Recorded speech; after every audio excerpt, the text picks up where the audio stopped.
Hey there, this is my 1981 Ford F150 Custom. It's an Explorer Package B, and thanks to FordTrucks.com, helped me figure that out. It's the 302 C6 with the 9-inch.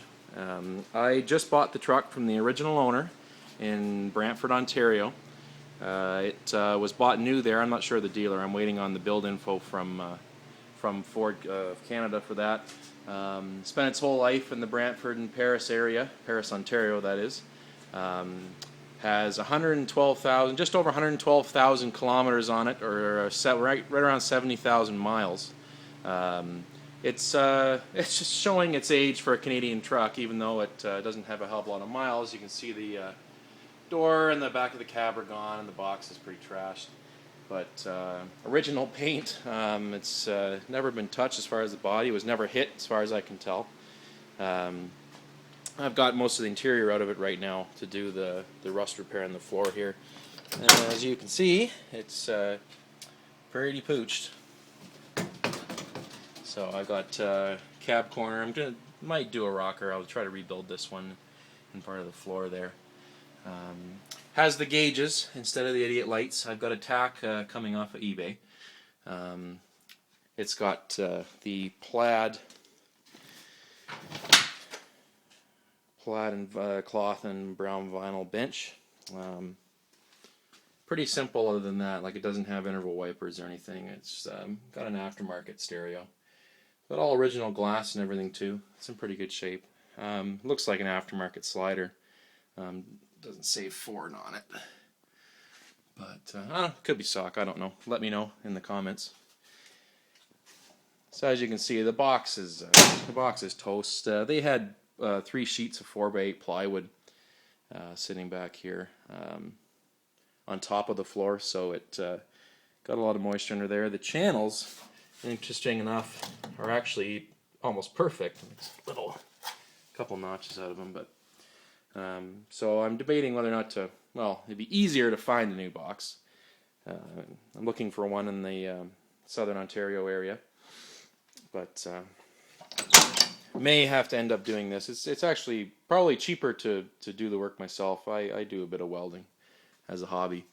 So, excuse me. So, yeah, there you go. Let's take a look. It's got the lock group, whatever you call it. So I've got the locking hood release. And obviously the Explorer badge is there. My plan is to do the truck back to original appearance, so get the new vinyl stripes for it, and I'm not even going to paint that for now. The dark brown is in pretty good shape with the original wheel covers on it too. So missing the Explorer hood ornament. When the body work is done and it's on the road and I'm driving it, I'll look into one of those LMC or Dennis Carpenter or whoever's got the replacement. So it's pretty original under here. The snorkel corroded off from the looks of it, but I do know there's a couple of trucks in the wreckers here that have got good breathers and some aftermarket oil breather. But besides that, it hasn't really been messed around with.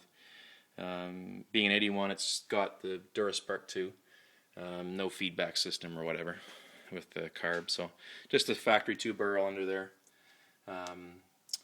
The original owner, just before they sold it to me, I guess they were trying to put it back on the road. It was parked for 5 years, and just didn't want to sink more money into it.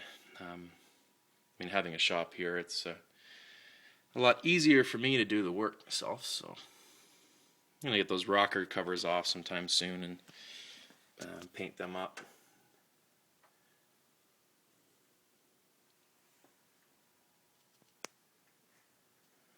So I've done, just did tranny, fluid and filter with a flush, one of those flush bottles, did engine flush, just did plugs just before taking the video.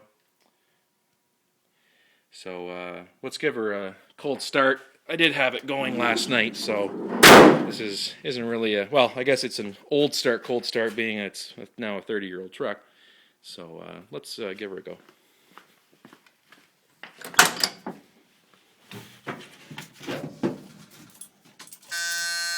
Gotta love that buzzer. I'll let that quit so you can hear the motor.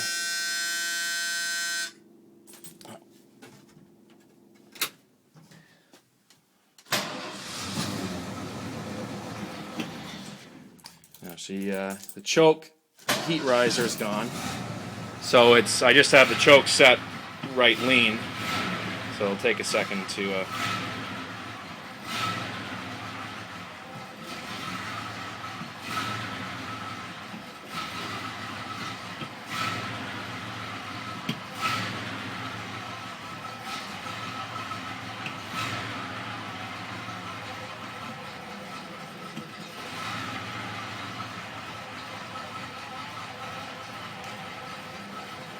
after a while it will sustain itself.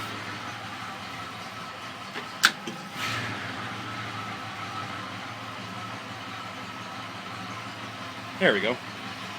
Well, I guess I'll open that hood so you can take a look again. And maybe maybe getting some fresh air in here would be a good idea too.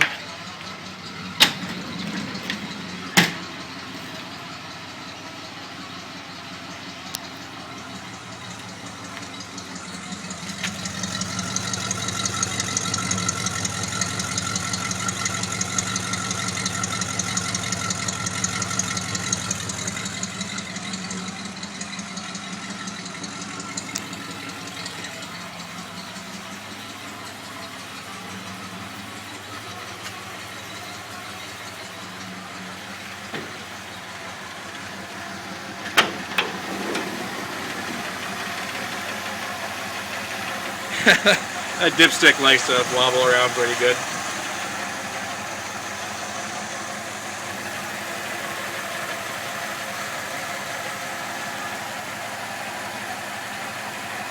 So that's a 70,000 mile original motor. The plugs look pretty old that came out of it. I don't know, they probably only changed twice, or once or twice I should say.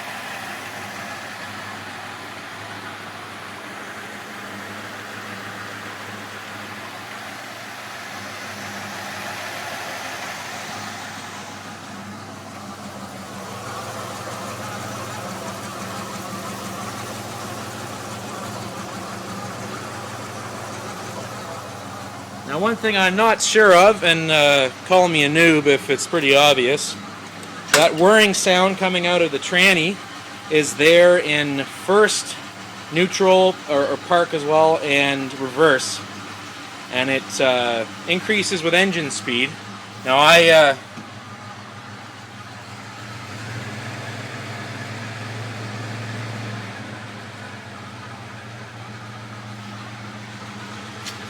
have a 76 T-Bird that's actually this color, and it doesn't do that in first gear. It has the more like the quiet kind of whir that you know a lot of the newer like 470Ws have.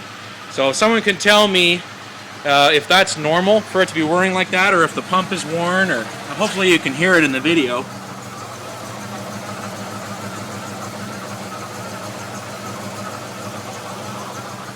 It has quieted down since I did a tranny flush, because the tranny fluid coming out was brown.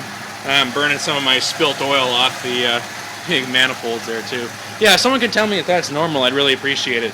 I know that like this takes Mercon or Dex 2 or 3 instead of Type F like the older ones. So just please let me know if you know for sure if it's normal for that to be making that sound.